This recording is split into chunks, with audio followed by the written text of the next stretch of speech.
All right, hey everybody, this is Steven Butler back with another video for you.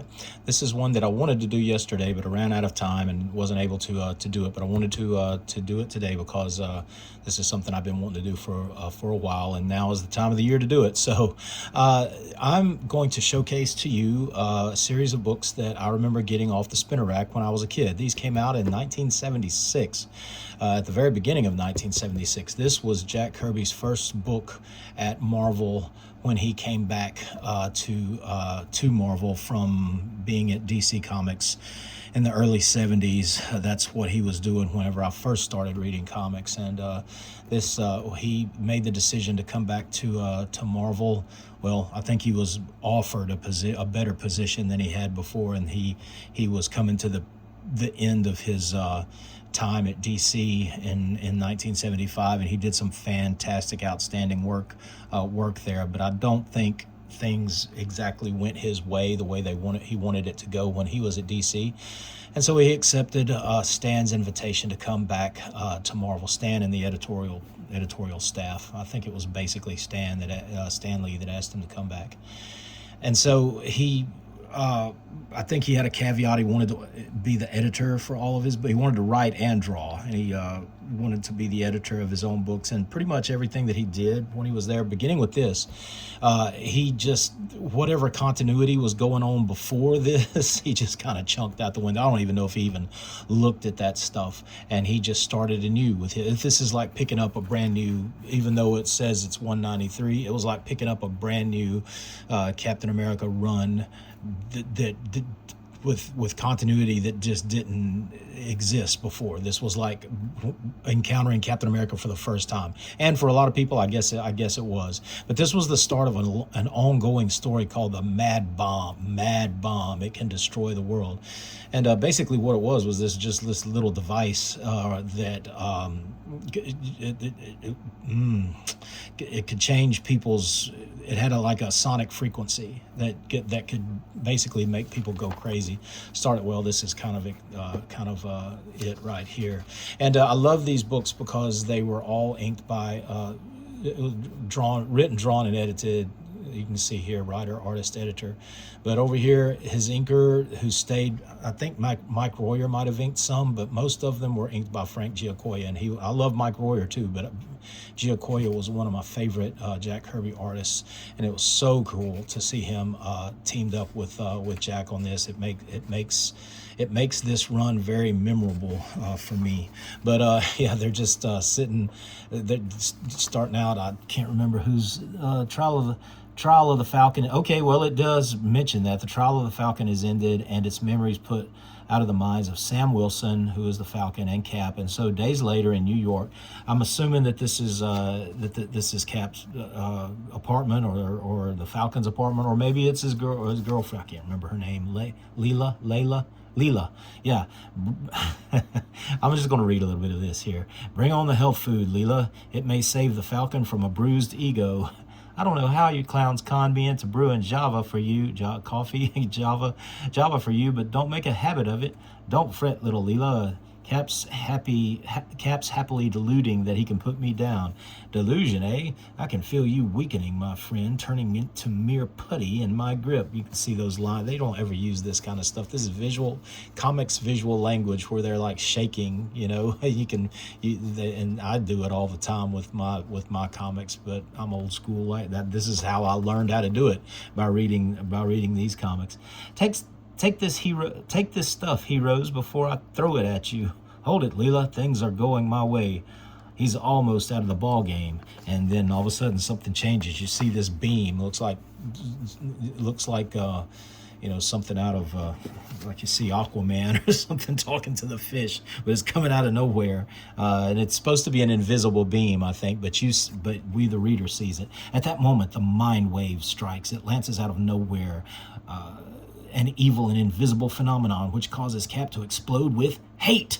I'll break you, Falcon. Huh? And then it hits him. The Falcon receives the next salvo. It instantly ignites the fury and frustration beneath the color of snap.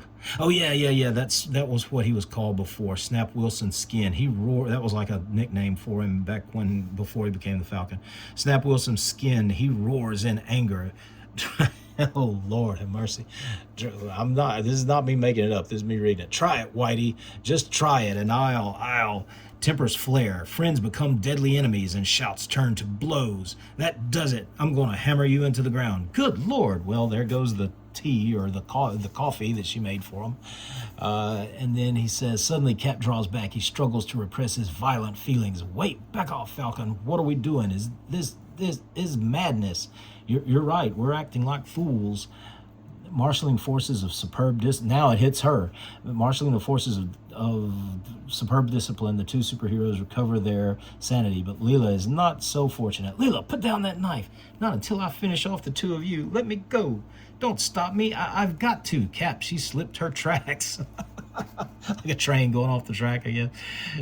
Just like we did. Something's wrong. Disarm her before she injures herself with that knife. No, Leela, stop.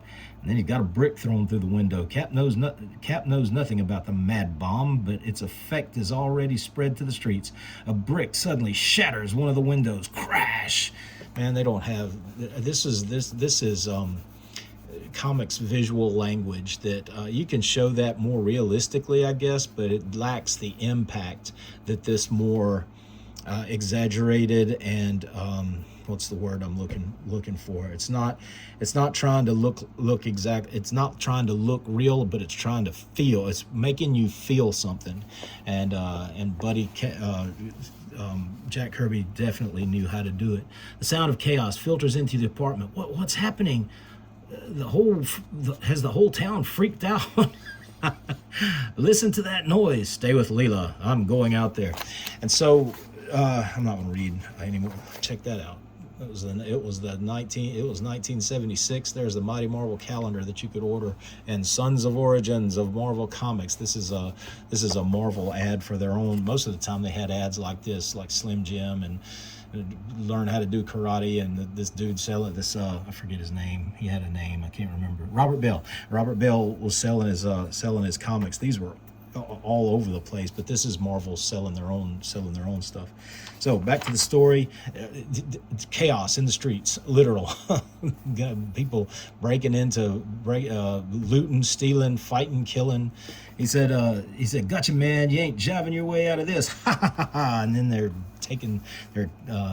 smashing everything, turning cars over.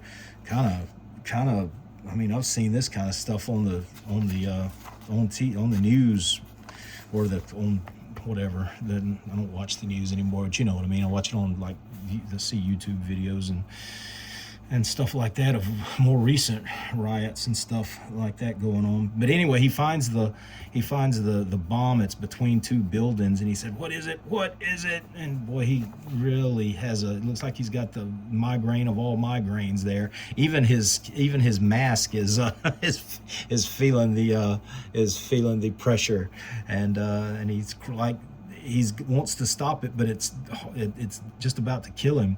Somehow that he senses that this is the source of the torment, the epicenter of the upheaval surrounding him. Slowly, painfully, Cap struggles forward. When he is within reach of the object, his iron will gives way. He yields to the demons in his brain. Cap becomes one of them. I've got it. And then so he's got it in his hand, and then it says Cap is completely absorbed in his find. He ignores the danger about him as he toys madly with it. Hey, drop that. I want it. It's ugly, very ugly. Okay, I guess he's in a state of mind that's all he could say. I don't care. If you don't give it to me, it's ugly. It ought to be smashed to pieces. Smashed. And then he hits it, and then everybody, that's it. All the waves stop, and everybody returns back to normal. And then, of course, he looks around, and the whole town is on fire and torn up. It's the aftermath, and people are saying, "Hey, how did I get out here?" But anyway, this kind of crazy stuff continues on, and they find out that And yeah, it's the remnants of the bomb. It looks like a brain down there, I guess, because it basically is like a sentient bomb type of thing. And see, back in those days, there was so many ads, and there's the letters page here, and there's so many ads. It's like every other page, it seems like. Henry Kissinger, as I don't know if he's saying this. No, he's not saying it, but it looks like, hey, you're late, Cap, kind of a thing. But anyway, he tells them about what's going on and the potential danger of this thing if they don't stop it, of course. And then he's got photos that their spies and S.H.I.E.L.D. have obtained, and this is called the Big Daddy. So what he destroyed that took over that whole city block or whatever was just, he said it was the size of a peanut or something. He said, this is the real thing. Big Daddy is designed to destroy the United States, and my guess is that he's timed to go off at the start of the bicentennial year. So there you go. That's where you get the bicentennial thing. That is, unless we find him and destroy him or die in the attempt.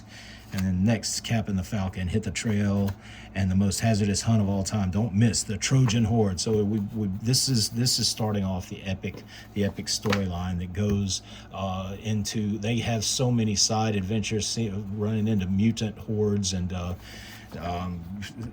it turns out that the whole thing is being orchestrated by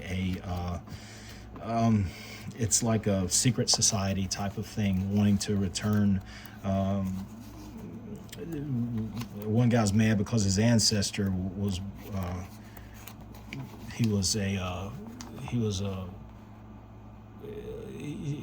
they won't rule. They want to rule the United States, and they're dressed like in colonial times. And this guy's name is Tory. He's talking about his. I can't remember his first name, but he's talking about his ancestor, Sir William Tory, an aristocrat of the finest quality. Basically, he's saying the United States has gone to crap, and they want to restore it. And of course, he's got a beef with Captain America because his great grandpappy was thwarted. He fought a duel with Steven Rogers. It appears that this man also was a soldier. He was a rebel, a traitor to his king. He was Captain Steven Rogers of the Continental Army. But perhaps this duel he fought with your ancestor, it may have been caused by a simple dispute. No, Sir William tried to warn the British of Washington's approach when he was intercepted by his dog Rogers. And he just goes on to explain that he's on a quest to regain his family honor or whatever, and using this mad bomb would do it. Meanwhile, at the moment, Tory's quarry is recovering rapidly in the service of his country. That last test really put me under, Falcon. I had the strangest dream. Me too.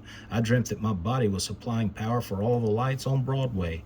All kidding aside, I dreamt about my ancestor, Steven Rogers. He fought in the Revolution, you know. Now listen to what he says, because this is 1976, and this is Jack Kirby, a Jewish man who fought in World War II in real life, writing this.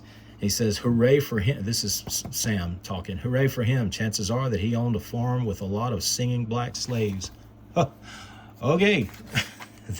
So he goes on to say, well, I think I missed it. Yes, here it is.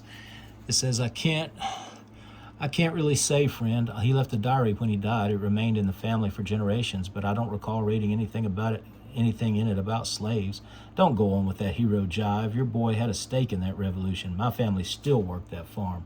Probably true, yet that was a time when men began to turn away from injustice. It took 200 years, Falcon, but this country's grown up. Look, he's putting his hand on his head, and he's like, I don't really want to hear it. Jive, it's still trying, friend. I stake my life on that. Hey, so, I don't know. I still say Jack Kirby was a prophet. Goes on into these next issues where they go all over the place with the Shield. Shields takes them all over the place, and this Kirby did a lot of this where they would regress people into like Island of Dr. Moreau type of stuff, and that's a lot of the stuff that's happening here. Here they go on it's called a kill derby. I guess he was pulling from roller derby, but they got this big. He loved these big, and this is a woman. These big fighting gladiator type characters here, and surprise is the name of this game, dude. I got no time for talking.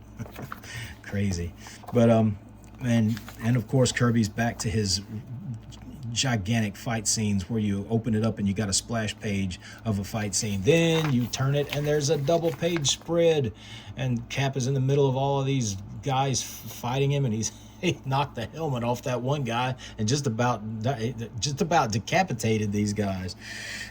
So it was full of action, and me as a kid loved it. Remember, I picked these all up off the spinner rack as a kid. So it's that's why they're so dog-eared, because I read my comics. I don't put them in slabs or anything like that. And there's nothing wrong with that if people want to do that, but I still like to get them out and read. I'm a student of the medium, and to me that's the most important thing, is reading them and absorbing them and then applying it to whatever it is that I do. Full page splash, he knew where to put it to its most effective qualities. There's another one right there, showing mass chaos going on and panic, and he really knew how to work it. Whether it was one, he could put that in one panel on a splash page, he could put it in 3 panels on a page. He was the master. He used the grid. When I say a grid, tiers, like this is 1 tier, 2 tiers split in 2. But he knew how to use it to its most effective quality. Here's one that's 5. It's 3 tiers here, 1, 2, 3, and then it's split up into 1 panel here, 2, and 2. So he really knew what he was doing. Here's another 2 tier page. And he was probably doing a book a week back then, because he was doing this, Black Panther, Eternals, 2001: A Space Odyssey, a little bit later on, Devil Dinosaur, and the Machine Man that came out of 2001. There's another one, car being blown up. All you see is his boots fly. His boots are flying, and this is getting close to where I want to be. And this is the old Twinkies or Hostess ads that used to be at the back. I don't remember Jack ever doing one of these. If somebody knows that Jack did one, let me know. But I know, like, other guys like Sal Buscema and a lot of the guys that worked at Marvel at the time did a lot of these. Even John Romita Sr. Did some. All right, here's the Secret Society guys, the Tory. I think it says his name here. Malcolm Tari, and all of his cohorts, his elite, and I think they even mentioned something about we are the 1%, and we're going to rule that, and I'm like, my God, that's like ripped right out of the headlines today. This is 1976. I don't know. It's crazy. It makes my brain swim. Anyway, this is the Big Daddy that he's talking about, and he's saying, go ahead and activate the bomb. This is comic book language right here. Look how big he gets, how big and bold he gets with the lettering here, because this is it. This is what's coming up. Carrying out the order. Activate the bomb. Send its waves across this country now. And at the location of the sinister weapon, you guys hear that? The orders come from the elite. They're called the elite. Activate Big Daddy. Yahoo! That's Big Dude saying, Yahoo! Yahoo! This is our day. When Big Daddy stops screaming, we'll own this country. From this moment on, action, action, action. Don't miss the big bicentennial. There it is. Don't miss the big bicentennial climax in the dawn's early light. I think they planned this. Let's see, when is this? Is this, no, this says it's July, but I thought that this one came out like right on July the 4th, because this is issue number 200, and I'll go ahead and tell you a story about this. My buddy Randy Yates, who I've known since we were he's probably the friend that I've known longest that I'm still in contact with, because he just lives right down the road from me. But he had recently ordered this.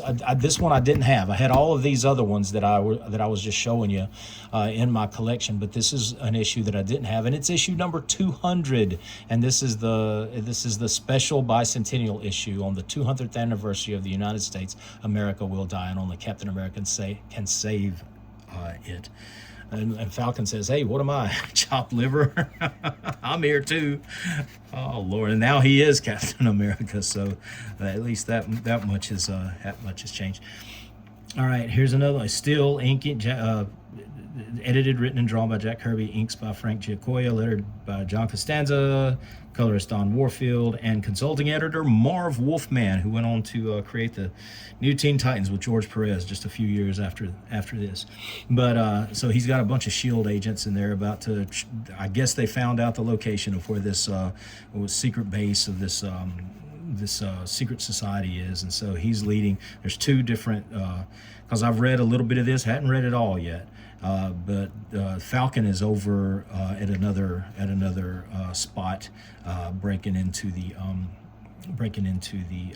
area as well.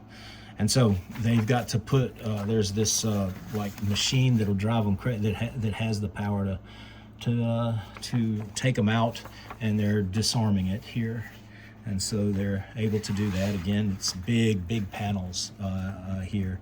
And he said, "Remember, there's more than one mercenary station on this estate. If we follow our plan to the letter, we can take this bunch before they realize what's hit them. Let's get this show on the road."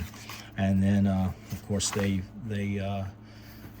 take care of the guard at the outpost, and then this is Captain America right here. This is true Captain America. I've seen that pose before. Maybe somebody else used it later on, probably so. Maybe Rich Buckler or Ron Friends or somebody used this pose in another issue later down the road. This one too. This is very familiar. Jack probably used this same pose where he's kicking and knocking them down like bowling pins and stuff flying. Look at all the detritus flying out. He would have killed him in real life, but hey, comic book, you know. He said, "Things are going well here. I wonder if the Falcon and his boys have breached that bomb emplacement." That's a perfect way at the last panel of the page to segue into a completely different scene at a different spot. And there's the Falcon, big, majestic look at him. Always loved this particular costume because he had only gotten his wings like a year earlier, back when Sal Buscema was drawing the book, and I love that look the best. And I've always liked the character, but this is my favorite look to him. Now, Jack Kirby, you can look. That's a perspective shot, but it's not really. If you put your lines, if you like put a piece of tracer paper and put lines on all of these, they're not going to come to the same spot down here like they're supposed to. But it doesn't matter. It's giving you the feel of perspective when it's not really. Jack Kirby didn't have time or even concern about that. He's giving you the illusion of something, and he's an expert at doing it. And so he's going to, I think this is actually where the Big Daddy is being housed right here, and they're trying to take it out at the very heart of it before it goes off. And this is pretty much as far as I've read. I don't want to. We know that they are triumphant because we wouldn't have. This is the famous shooting around the corner bazooka. Recoilless, I think that's what they call it, the recoilless bazooka. And check that fist to the chin. Man, I miss comics like this. I'm glad that we still have them, and we're able to enjoy them. That's a Kirby fight scene, a war fight scene. He did a stint on the Losers at DC Comics, and it was probably some of the best war comics I'd ever seen, because I knew that he was telling the stories from a personal level, and he put that kind of feel into all of his comics. Look at that shot of the Falcon. He's knocking him down as he's flying. That is so cool. Look at that. I mean, does he have super? He doesn't have the super soldier serum, does he? But he's knocking that. He's knocking that wall down like he does. That's like Superman level strength. Hey, take it as it is. It's a Jack Kirby comic. Look at that punch. Knocked his helmet off. Yeah, I'm a Kirby fan, and I I'm not afraid of admitting it. I'd take these kind of comics over pretty much anything and reread them over a lot of the other stuff. Anyway, I'm going to stop right there, but I wanted to share with you my recollections of Captain America from 1976, the bicentennial. The bicentennial was a big deal back in those days when I was a kid. Not too sure about now. Not too sure about the 250th.